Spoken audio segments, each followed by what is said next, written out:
Kylian Mbappe एक ऐसा नाम जो रोनाल्डो और मेसी का असली सक्सेसर माना जा रहा था। जब उसने 2018 वर्ल्ड कप जीता तो दुनिया ने बोला कि ये फ्यूचर का बैलन डॉर विनर है। लोगों ने सोचा हमेशा की तरह कि जैसे मेसी और रोनाल्डो हर साल बैलन डॉर जीते हैं, वैसे एम्बाप्पे फुटबॉल का सबसे बड़ा अवार्ड जीतेगा। बट अब 2025 आ चुका है। एम्बाप्पे अब पीएसजी का नहीं बल्कि रियल मैड्रिड का प्लेयर है। ये मूव उसको बैलन डॉर जीतने के और करीब ले आना चाहिए था, लेकिन क्या रियलिटी कुछ और कह रही है? क्या एम्बाप्पे कभी बैलन डॉर जीत पाएगा या नहीं? ये वीडियो सिर्फ एक एनालिसिस नहीं है बल्कि एक फ्यूचर प्रेडिक्शन होने वाली है।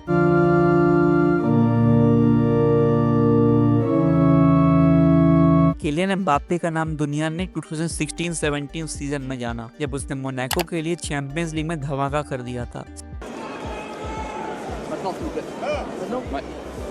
सिर्फ 18 की एज में उसने मैनचेस्टर सिटी, बोरुसिया डॉर्टमंड और यूवेंटस जैसे बड़े क्लब्स के अगेंस्ट गोल्स मारे। उसके स्पीड, ड्रिबलिंग और फिनिशिंग को देखकर सबको लगा कि ये लड़का फ्यूचर का सबसे बड़ा सुपरस्टार बन सकता है। और फिर 2018 वर्ल्ड कप आया और वहां एम्बाप्पे पूरी दुनिया के सामने एक सुपरस्टार बन गया। सिर्फ 19 की एज में उसने फाइनल में क्रोएशिया के अगेंस्ट गोल मारा और टूर्नामेंट में फ्रांस के सबसे बड़े प्लेयर में से एक बना। ये वही टूर्नामेंट था जिसमें मेसी और रोनाल्डो अर्ली नॉकआउट राउंड्स पर निकल गए थे और दुनिया ने हमेशा की तरह फिर से मान लिया कि एम्बाप्पे उनका नेचुरल रिप्लेसमेंट है। फिर एम्बाप्पे ने पीएसजी ज्वाइन करी। पीएसजी ज्वाइन करने के बाद उसने 250 प्लस गोल्स मार दिए। लीग 1 में हर साल टॉप स्कोरर बना और क्लब के लिए एक अनस्टॉपेबल मशीन बनकर उभरा। बट एक प्रॉब्लम थी, पीएसजी में रहकर बैलन डॉर जीतना इम्पॉसिबल था। जिस तरह हालैंड ने 2023 में ट्रेबल जीता और बैलन डॉर रेस में सेकंड नंबर पे आया, वैसे एम्बाप्पे के पास कभी ट्रॉफीज नहीं थी। फुटबॉल दुनिया में मोस्टली आज बैलन डॉर सिर्फ तब मिलता है जब तुम चैंपियंस लीग या वर्ल्ड कप डोमिनेट करो। इस वजह से एम्बाप्पे का पीएसजी में रहना उसके बैलन डॉर ड्रीम के सबसे बड़ा ऑब्स्टेकल बन गया। इसीलिए उसने फाइनली 2024 में रियल मैड्रिड ज्वाइन किया। सबको लगा कि वो बैलन डॉर जीतने के और करीब आ गया,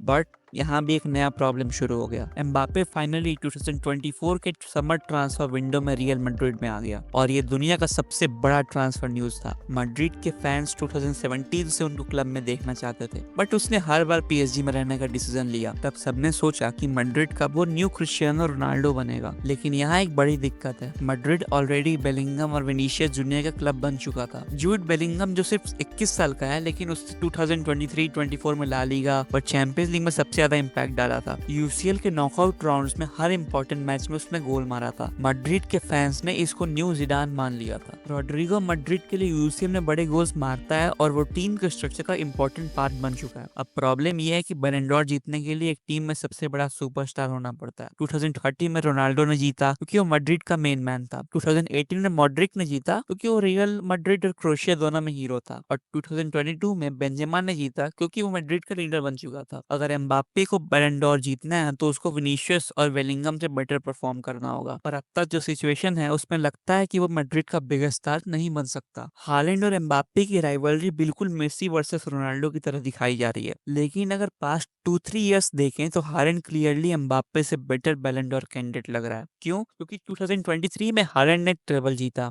जिसमें प्रीमियर लीग, एफए कप और चैंपियंस लीग था। बैलन डॉर वोटिंग में सेकंड आया, सिर्फ मेसी के पीछे। और अगर अर्जेंटीना वर्ल्ड कप नहीं जीती होती तो शायद हालैंड बैलन डॉर ले जाता। मैनचेस्टर सिटी में पूरा सिस्टम उसके अराउंड बिल्ड है। वो टीम का सेंटर फॉरवर्ड है और हर गोल स्कोरिंग अपॉर्चुनिटी उसके लिए ही बनाई जाती है। बैलन डॉर वोटर्स टीम अचीवमेंट और इंडिविजुअल स्टैट दोनों देखते हैं। अगर हालैंड हर साल 50 प्लस गोल्स और चैंपियंस लीग विंस कलेक्ट कर रहा है तो एम्बाप्पे के चांसेस ऑटोमेटिकली कम हो जाएंगे। अब बात करते हैं एम्बाप्पे के लिए सबसे बड़ा नाइटमेयर। एम्बाप्पे का सबसे बड़ा नाइटमेयर सिर्फ हालैंड, विनीशियस या बेलिंगम नहीं है, बल्कि एक और भी बड़ा डेंजर है, द नेमार कर्स। जब नेमार 2017 में पीएसजी में आया था तो दुनिया ने सोचा कि मेसी, रोनाल्डो का एरा खत्म होते ही नेमार फुटबॉलर किंग बन जाएगा। उसके पास इनसेन स्किल्स थी, ड्रिबलिंग थी, गोल्स थे, क्रिएटिविटी थी, सब कुछ था, बट एक चीज नहीं थी और वो चीज थी टाइमिंग। मेसी और रोनाल्डो का एरा इतना लंबा चला कि नेमार का प्राइम पूरा वेस्ट हो गया। जब तक मेसी और रोनाल्डो का डोमिनेंस खत्म हुआ तब नेमार की इंजरीज और इनकंसिस्टेंसी ने उसका करियर डाउनहिल कर दिया। जब तक मेसी और रोनाल्डो का डोमिनेंस खत्म हुआ तब तक नेमार की इंजरीज और इनकंसिस्टेंसी ने उसका करियर डाउनहिल कर दिया।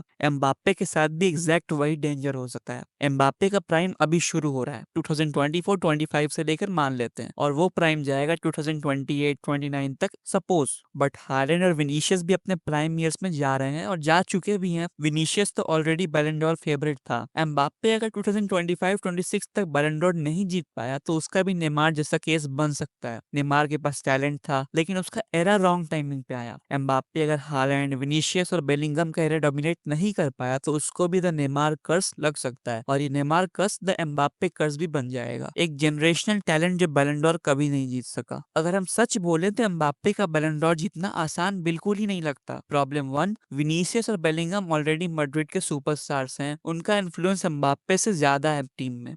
Problem 2, Haaland consistently better numbers दे रहा है और ट्रॉफीज भी जीत रहा है। और प्रॉब्लम नंबर 3 है, बैलन डोर जीतने के लिए इंडिविजुअल ब्रिलियंस के साथ ट्रॉफीज भी चाहिए। अभी एम्बाप्पे दोनों एरियाज में ही पीछे लग रहा है। हाँ, अगर वो 2025-26 में रियल मैड्रिड का बेस्ट प्लेयर बन जाए और चैंपियंस लीग विन करे तभी उसके पास एक चांस होगा, नहीं तो हालैंड, विनीशियस और बेलिंगम उसे करियर के बिगेस्ट ऑब्स्टिकल्स बने रहेंगे। तो तुम्हें क्या लगता है, एम्बाप्पे कभी बैलन डोर जीतेगा या नहीं? कमेंट्स में जरूर बताना। और अगर ये वीडियो पसंद आई हो तो लाइक और सब्सक्राइब करना मत भूलना। मिलते हैं अगले वीडियो में, तब तक के लिए take care and keep loving football.